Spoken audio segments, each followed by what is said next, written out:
आसिफ अली जरदारी की तबीयत फिर नासाज, अस्पताल मुंतकिल कर दिया गया। जराये के मुताबिक साबिक सदर आसिफ अली जरदारी इन दिनों दुबई में हैं, जहां उनकी तबीयत खराब हो गई, जिसके बाद इन्हें अस्पताल मुंतकिल किया गया है। अस्पताल में जरदारी के मुख्तलिफ टेस्ट किए गए हैं, जबकि पीपल्स पार्टी के चेयरमैन बिलावल भुट्टो जरदारी वालिद की बीमारी का सुनकर दुबई आ गए। याद रहे, आसिफ जरदारी की चंद रोज कबल दुबई में सर्जरी की गई थी। साबिक सदर के मौलिज डॉक्टर आसिम हुसैन भी उनके साथ हैं। जराये ने बताया कि आसिफ जरदारी ने सर्जरी की वजह से कुछ दिन दुबई के अस्पताल में गुजारने के बाद उनकी तबीयत में बेहतरी आना शुरू हो गई थी। तो नजर आ रहा है सामने लिखा हुआ है जुल्म मिटने के लिए। दो चीजों से मिटेगा भाई। एक, अदल की कुर्सी पे जो लोग बैठते हैं ना, वो अदल के हिसाब से फैसले करने लगे।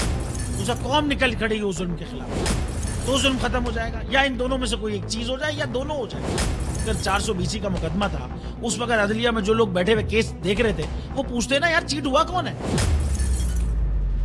जब उनको दिखता कोई चीट नहीं हुआ, केस खत्म कर देते। तो जालिम जुल्म कर ही नहीं पाता। 9 जजेस ने नोट बिफोर किया मेरे केस को यार, 1.5 साल चला। शख्सी जमानत का केस, सेम केस इस्लामाबाद में कर दिया। एक ही इल्जाम पे 2 केस हो नहीं सकते भाई। मतलब 60 दिन का वक्त होता है। 102 दिन के बाद मैं जीत गया, केस बरी हो गया।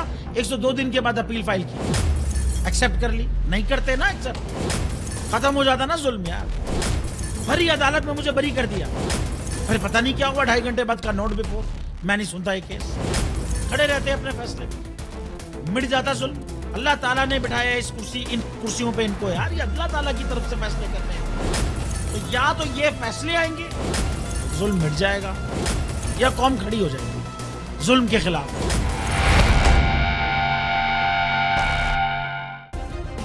सब्सक्राइब करें और बेल दबाएं ताकि कोई खबर रह न जाए।